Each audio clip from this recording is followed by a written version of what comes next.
All of us watched, teared up, got goosebumps as we witnessed the emotional, tear-filled homecoming for Laura Ling and Euna Lee. It's still, though, a long road back, and Laura's sister Lisa says that both girls, after months of isolation, don't want to be left alone. Lisa also says that Laura and Euna admit that they did step into North Korean territory accidentally before their arrest. And Lisa joins us this morning on the phone from LA to talk more about it. Lisa, thanks so much for being with us this morning.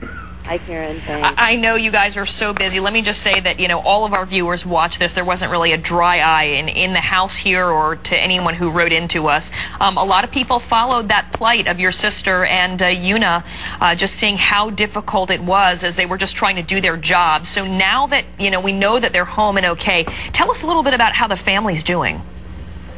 Well, the families are beside ourselves. I mean, we've just really been basking in the wonderment and excitement of having Laura back. And actually, Michael and Euna came over to Laura and Euna's house last night, and the girls had pizza for the first time. And I have to say that the thing that was so wonderful to see was little Hannah, Euna's 4-year-old daughter.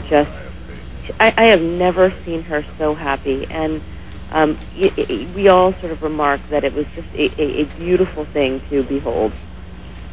Yeah, I mean, all of us saw the look on her face, and as a mom, I can understand exactly how that must have been, or I can only imagine how it must have been. But one of the first things that everybody was concerned about, their health. How are they doing? I mean, it was, a long period of time that they were held there. How are they physically? Well, I mean, Euna is so skinny, and my mom, who is a typical mom, was trying to basically force feed her last night because she's just become so diminutive. My sister, she's doing well. They both went to doctors yesterday, and Laura, she would spend periods in relative isolation. She would sometimes go weeks without really talking to anyone, despite the fact that there were 2 guards posted in her room at all times. So, even communicating is challenging because she sometimes, yesterday was even having a hard time just getting full sentences out. So it's a slow adjustment, and we're just trying to give them as much time as they need. It's understandable. You want to ask them. You want them to sort of tell you how everything was. You want to know what they went through. You want to share their pain. But at the same time, you want to try to give them space because, they've just been through quite an ordeal. And so does that involve, eventually having to, talk to professionals? I mean, is there some sort of process that's recommended to sort of get back to your everyday life and to be able to leave some of those nightmarish memories behind? Well, in fact, that's something that I talked to both Laura and Euna about last night. And they're open to it. What they experienced in North Korea was very challenging. And even though we weren't able, or we haven't really talked too much about the details, because again, we're allowing Laura space. The few stories that I have heard are just jaw-dropping, and I know she's eager to at some point talk about them. We just want to give her time to get sort of reacclimated before she does so.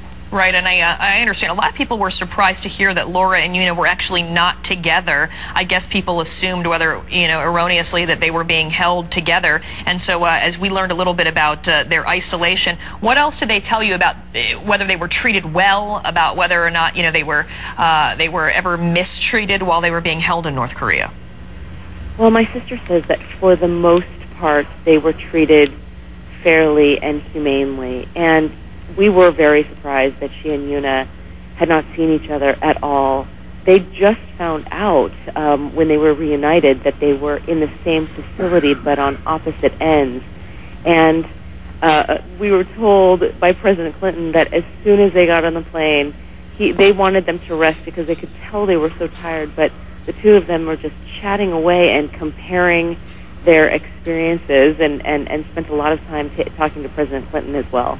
Well, I mean, yeah, I can't imagine. You're tired, then you have the former president there. You're going home. You're going to be reunited with your family. I can't imagine all the emotions going through their heads. We're going to take a quick break. Welcome back to the Most News in the Morning. We're talking with Lisa Ling, Laura Ling's sister, about her sister and Euna Lee and how they're doing now that they're back home. Lisa's on the phone with us from LA this morning. Thanks again for joining us, Lisa.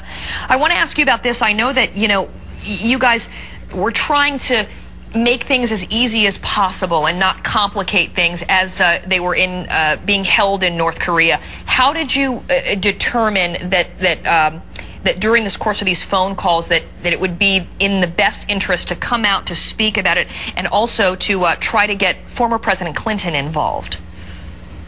Well, in the nearly 5 months of their captivity, they were only able to make 4 calls to us, and we know that the calls were very closely monitored, and in fact, messages were being communicated through Laura to me specifically. I mean, it was really pretty extraordinary that there was this sort of channel between Laura and me.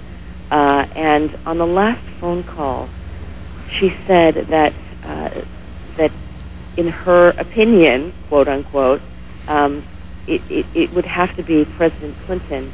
It could only be President Clinton who could secure the release of herself and Euna. And so we immediately jumped into action and alerted Vice President Gore and the State Department, and Vice President Gore called President Clinton immediately, and he graciously agreed to go, and we are just so grateful.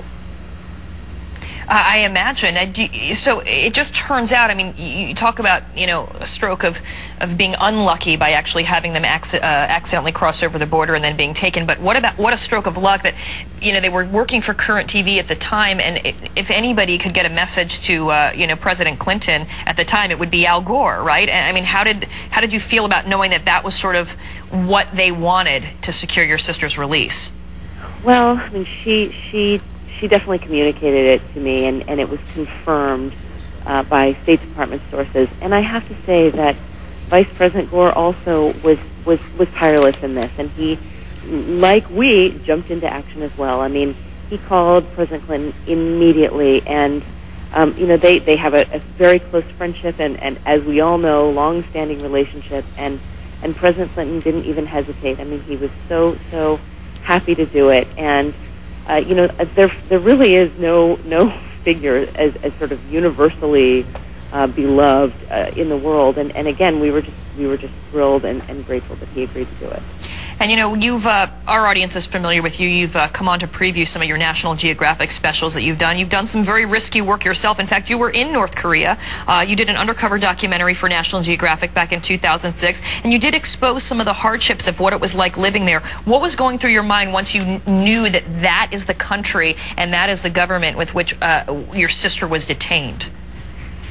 Well, my piece that I did was years ago, and I was with a medical delegation, and honestly, the entire time that my sister was there, we maintained our hope. I mean, I truly believe in the fundamental goodness in people, and I just in my heart, I just knew that at some point Laura and Euna would be returned back to us. I mean, I didn't know when it was going to happen, but I never lost that hope. And Laura on the phone was very concerned and very scared that they would be sent to a labor prison. And the only reason they hadn't been sent already is because both she and Euna had medical conditions. And in that last phone call, when she said it has to be President Clinton, our families would stop at nothing to do everything that we could to try and see if President Clinton would go. Were you ever worried that your reporting there would have any impact to either way on her detainment?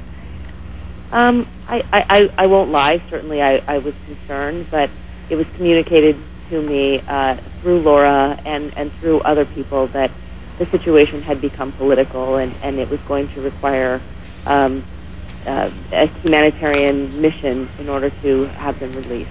Right. Well, I also, I know you've done risky stories before. You were here with us when you took that boat ride in Nigeria with these, just trusting these people, and they ended up shooting up the shoreline, and you're standing there, calm and cool under pressure. Has this changed how much risk you're willing to take as a journalist, and perhaps for your sister Laura as well? Karen, that's a difficult question, because in every assignment that both of us do, and that most journalists undertake, there is risk assessment. And when I went with CNN to Nigeria, I mean, we spent a considerable amount of time really assessing the situation and going through the security measures and so on. And we know for certain that Laura and Euna never intended to cross the border when they left U.S. soil. And Laura is actually very eager to tell the story of what actually happened, and I want to let her do so. But right now she's really just getting reacclimated. The process has been slow, and she's still very, very weak. But she is very anxious to tell the story. Well, I want to thank you for sharing part of it, because I know our viewers have simply been captivated by everything that's been going on.